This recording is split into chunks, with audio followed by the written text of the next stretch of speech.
Hello everyone, my name is Lowko and welcome to another StarCraft 2 video. It's the Monday morning over here in the Netherlands, and that means that I am awfully excited to get back into the swing of things. As you guys may be aware, I make videos and I do live streams from Monday through Saturday. I always prepare Sunday's videos in advance, but that does mean that right now it's Monday morning. I am ready to tackle another week and of course to get back into the swing of things with StarCraft. It's time for our very first game of the week, and spawning here in the bottom left-hand corner of Black-Pink Alley and playing with the red Protoss probes, we have none other than the Battling Bard.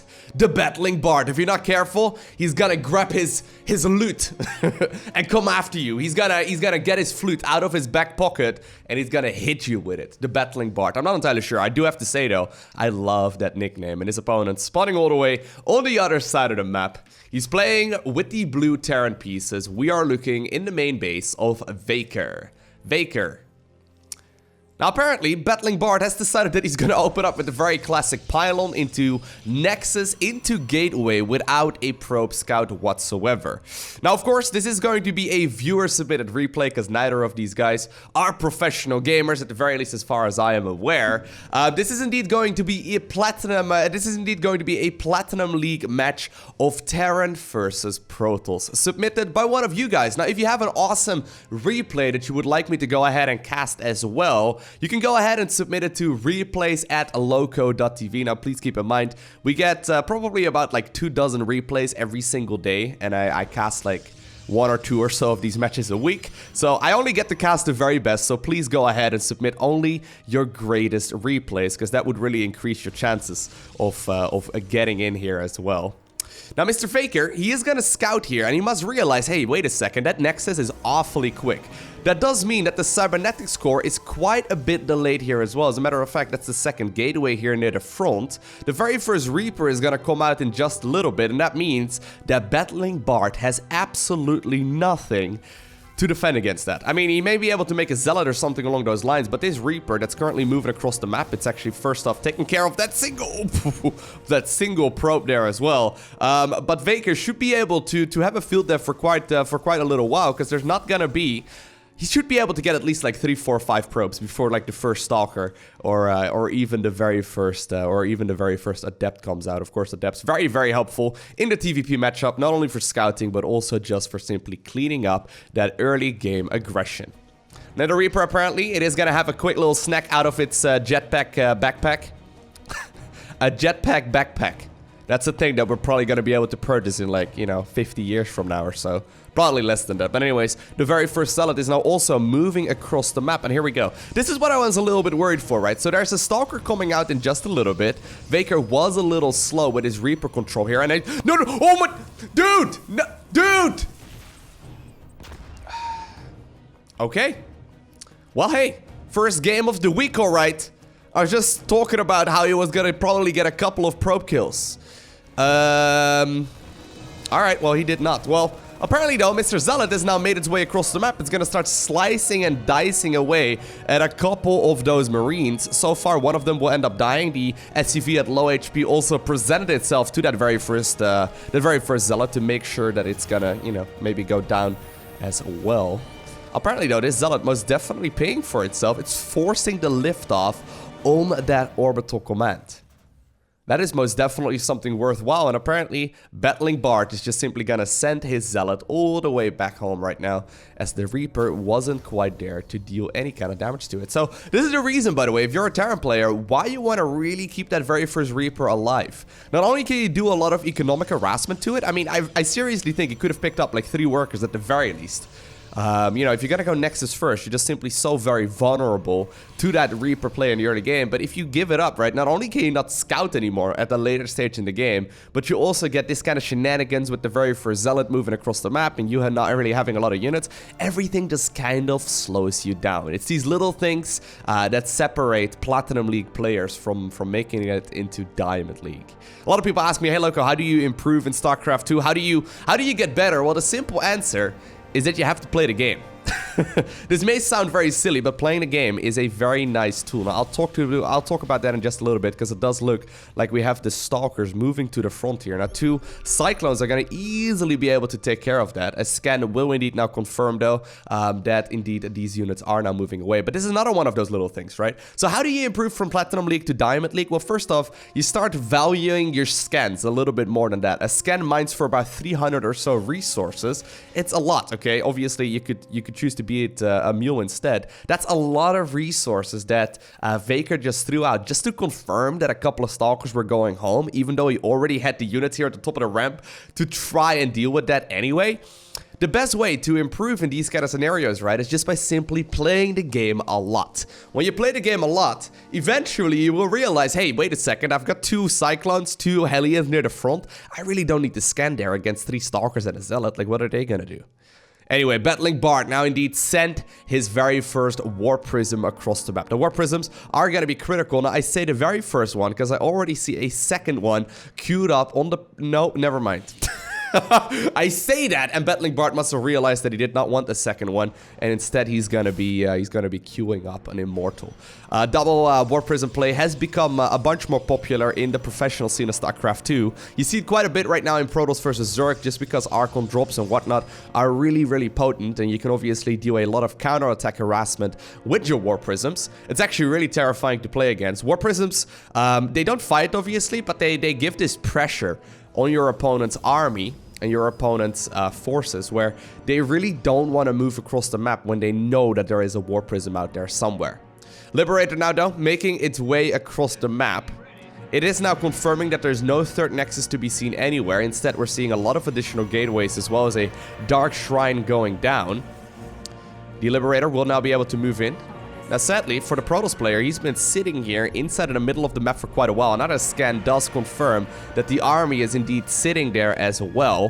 Third Command Center was just landed here by Vaker, and he's going to be able to now transition towards more and more unit-producing facilities. I have to say, I really like the way that both of these guys are getting an awful lot of unit-producing facilities. I think that's really, really important. And one of the things that I don't... Oh my... My god, he was not destined, right? He was not destined for this world. He just got warped in from Ire and literally got shot out of the sky before he even left the warp gate. That's a little bit sad. That's a little bit sad. But anyways, I do have to say, a lot of the times that I coach people in Platinum League and whatnot, I really see a lot of people not getting enough unit-producing facilities. Oh my god. Get him! Vaker! Vaker! That was 10 kills! 10 kills there on a single Liberator. More. Oh my. He's gonna get 11. He's gonna get 11. There you go. Another set. Yeah, sure. No, pick him up. Yeah, no, go ahead. This is why Blink is a very nice upgrade and what people love to open up with either Blink or, for example, the Stargate, because this is really what allows you to deal with this. Now, here's another thing that I think a lot of people can work on, right? Besides unit-producing facilities. You're already looking for about 3 to 4 of those, by the way, per base. So 3 to 4 as both Terran and Protoss per base seems to be optimal. Another thing that we can really talk about is that you need to try and make sure that you position your army in useful places. Whenever you put your army anywhere, ask yourself like, hey, what is the reason why I'm putting my army there? Because right now, Battling Bard, right, he may have been playing a quick little song on his lute before deciding to make a move for it, but he's been sitting in the middle of the map for a couple of minutes, not achieving a whole lot there, and in the meantime, his entire main base was getting massacred, right? He lost a lot of economy here to just a single set of units. Now, luckily here for Vaker, the very first set of adepts will go down because he did get himself that planetary fortress as well as a missile turret for detection. So I quite like this actually. He's going for this mix of mech as well as bio, something we have been seeing quite a bit of recently. It's a lot of fun to check out. Vaker though, not done just yet. Now there is a photon cannon ready to go. Nice response time there by our Terran player. He is going to eventually still siege up this Liberator, and I think it will be able to get a Stalker for its troubles. War Prism still hanging out in the corner. Would have loved to see maybe a little bit of Archon juggling or something along those lines. I know it's not very common in the TVP matchup, but it's still very potent. Eventually, though, the Liberators do get cleaned up as well, and Battling Bard is going to be able to continue building up his economy. Now, a bit of an awkward moment here in the middle of the map.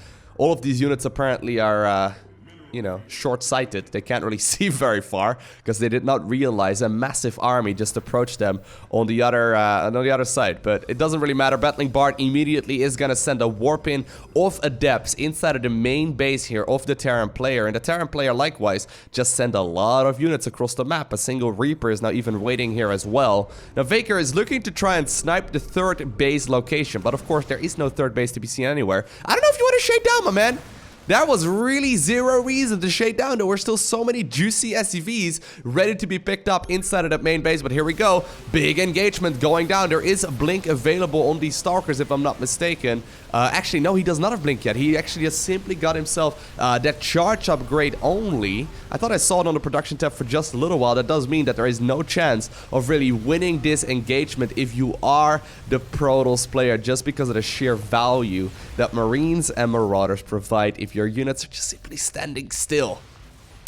Adepts though still going to town. They are still picking up a couple of kills here and there, and actually in total a lot of workers have gone down on both sides of the map. I really feel like it's right now this third base that gives Vaker this massive advantage. I mean, Battling Bard finally decided to go for another Nexus as well, but there's no denying that he doesn't have a whole lot of stuff just yet. What he does have though is 2 Archons and a bunch of Zealots, as well as that single Sentry. They're going to be able to pick units up very, very nicely. And even though that last Marauder tried to get into the medevac as well, apparently the Cyclone was taking up a little bit too much space. Or maybe he just didn't right-click properly and he did not quite get the last Marauder out of there. But Battling Bard desperately needs another base right now. 10 minutes into the game is roughly when your main base starts running low. And right now we are at the 11-minute mark. That means that Battling Bard will be losing out on these resources that he's mining in the main in just a little bit. All that Vaker needs to do right now is sit back and prevent his opponent from getting a third base. This is when you start scanning. This is the moment where Mr. Vaker could easily start scanning a whole lot more often, and when he should start looking into confirming whether or not there is a third Nexus up. Remember those scans we saw earlier into the game? I like this move out a lot though, but remember those scans that we saw earlier? That's not really worth it. Right now though, confirming whether or not your opponent's economy is being increased, it's super, super valuable. Faker though, he does still have a massive army in comparison to his opponent. He's now even getting a 4th command center, which I really, really like. He's making that transition towards what seems to be ghosts, as well as a single Raven. Super nice. Vaker once again though, being a little bit indecisive, right? This is another thing that I see a lot in Platinum League play in particular. A lot of indecisive movement with army. Like, why is this army standing over here? I know there was a previous engagement when that went down on this side, right? But it serves zero purpose if your army is away from the third base that you're trying to take, because this is essentially the lifeline of Battling Bard. At the same time, though, Vaker, I mean, he's been patrolling across the map, right? Moving through the center, to the watchtowers, going back and forth. He's not really getting a lot of value out of his army until right now, and instead he left his bases vulnerable there for about a minute or so. Eventually, though, the army does indeed now find that third Nexus that was just finished up before Battling Bard. Battling Bard is gonna probably throw his flute on the ground out of disappointment, because at this point, he still does not have a massive economy. And I'm starting to look at this game, right? How exactly can Battling Bard try to climb his way back into this match? So let's talk about the Protoss comeback mechanics here for just a little bit. War Prisms, great way of trying to get back into it. Trying to just simply go for a massive army off of 2 bases and putting all of your eggs in one basket. Essentially going all in.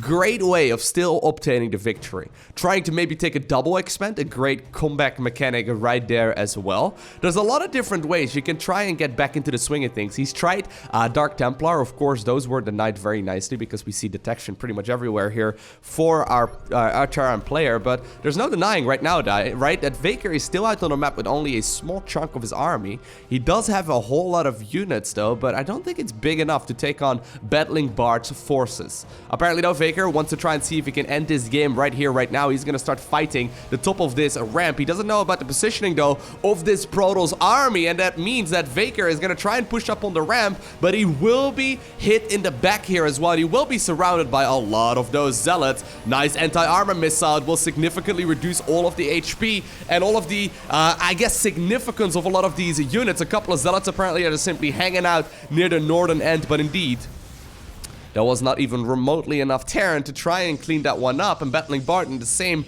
moment is also making a transition towards a bunch of photon cannons and then a shield battery on this side of the map. Now a small hit squad of Marines and Marauder will indeed see what is going on here. A couple of Dark Templar and Zealots will be warped in here as well. This is a slow warp in, of course, but the reinforcing army has now also arrived on the other side of the map. 4th Command Center was done for a little while as well. Faker, luckily for him, did decide to go for a planetary fortress on that 3rd base. But look at that army, though, that's still waiting here. I think there is far too much Terran, and I think it's much better here for Battling Bard to take his loot under his arm, right? To pick up his guitar, put it in the case, and run back home and try to secure a 3rd base. Because slowly but surely, he's running out, right? He's running out on resources. 15 minutes into the game, Natural will start running low. And income-wise, right now, I mean, look at that resource difference. He doesn't really need to trade even, you know, remotely decent. He needs to trade incredibly in order to try and take out this army. And Vaker, I mean, he doesn't, you know, likewise need to take a very efficient trade. He's better off just simply taking care of this Protoss army, losing his entire army, because I think there is indeed so much value to be gathered here for our Terran player, knowing that his opponent does not even have a 3rd base just yet. Couple of nice force fields do end up going down. No Guardian shields anymore, though, which is a little bit disappointing. Protoss will eventually be able to keep some of those units alive, and I guess the shield battery there is helping out quite a bit with that as well. But there's no denying, right, that trade went in favor of Terran. Not only just because of the fact that Marines and Marauders are pretty cheap, and maybe he did end up losing some resources out of that engagement there in total, and he has more units lost, but he's just simply mining so much more here than his opponent. Right, he's mining so much more. Now, there are a bunch of ghosts coming out here. There's no High Templar. A couple of nukes are already ready to go as well here for our Terran player in blue. So I wonder what he's got in store with those. I guess he may be to just simply, he may just be able to hit the nail in the coffin with that, right? He's not going to be able to, you know, really lose this game from here on out unless he really messes it up. There are now a couple of Stalkers apparently brave enough to nibble away at the refineries. They managed to do so successfully, but not without risking their lives. Battling Bard, though, he's doing a good job right now splitting up his army. I have to commend him on that right now. He's making the transition towards the Stargate. He's got that 4th Nexus, or 3rd Nexus rather, ready to go here as well. I would have loved for him to just simply start warping in a ton of units and really focus on the economy. StarCraft 2, first and foremost, is not a game about units or about armies. It's a game about economy. If you like economics, right? If you like grinding numbers, I think StarCraft 2 is the perfect game for you to try and play, because there's no denying, right, that without a superior economy, it doesn't really matter what kind of army you build in 99% of the cases. Just if you have more stuff than your opponent, oftentimes you will end up winning as well. It becomes really interesting, though, when both players have even economies. Now, Faker, he does have that 4th base up and running, of course. His main and natural are now going to be running very low as well. I think he must be waiting for his +3/+3 upgrades to finish up here. But he has so many more units than his opponent. Now, a single ghost made its way across the map. It is going to show itself by hitting that photon cannon. But here comes one of those nukes. The nuke, of course, it is perfectly capable of dealing a lot of damage. So the ghosts have been, or rather the ghost right now has been surrounded here by that single group of probes. Photon cannon did finish up there as well, and while the nuke will be rebuilt almost immediately, there's no denying that right now, Vaker is in a very solid position. Look at his army. He's practically doubling his opponent's army supply. He's got a very significant amount of workers ahead of his opponent as well, but he's not quite cleaning up this game.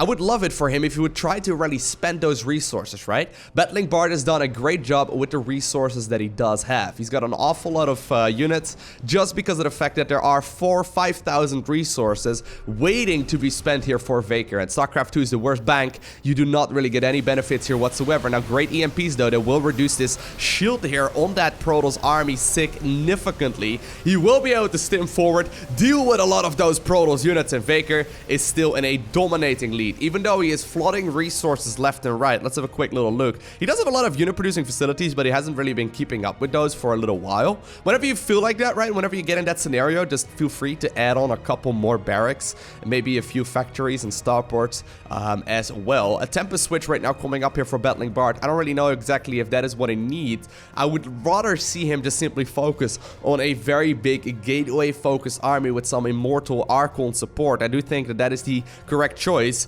Love this War Prism play though. He's moving in as soon as he sees that the Terran player is moving out. Terran right now trying to see if they can make a move across the map as well. And I think there is more than enough Terran here to clean up this game. I always forget that you can warp in on this little... No, you can't actually. You can't do that in a natural though. I always forget you can warp in on that area as well. But here we go. The couple of Stalkers once again are going to start nibbling away. But here we go. The Terran army is setting up for the final push of this game. Siege tanks are getting in position. The Ghost did just run out of energy, but there is so much stuff remaining. He is now forced to deal with a couple of those Stalkers on the other side of the map, but I think... with this army, he should be able to deal an awful lot of damage and potentially obtain the victory. A few of the Zealots are trying desperately to see if they can deal some damage. Nuke will be deployed here as well. The Terran player is smelling blood. He is ready to go. He's getting awfully close right now to closing out this game. But no, dude! No, you go! Dude! Oh! Dude!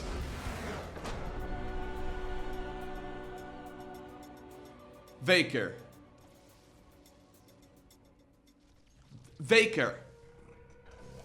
Vaker, are you kidding me?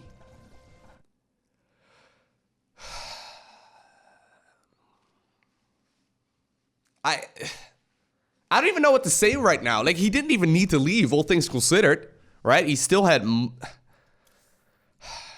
I mean, he has still more than enough economy to come back into this game.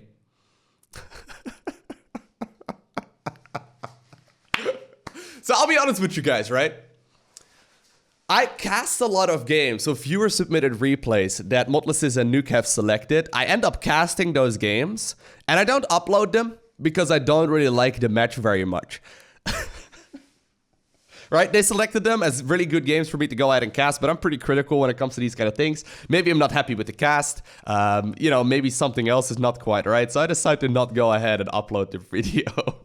Now, this game was kind of feeling like one of those videos as well, right? It was kind of feeling like one of those games where it's pretty decent. It's a fun match of TVP, but it wasn't particularly mind-boggling.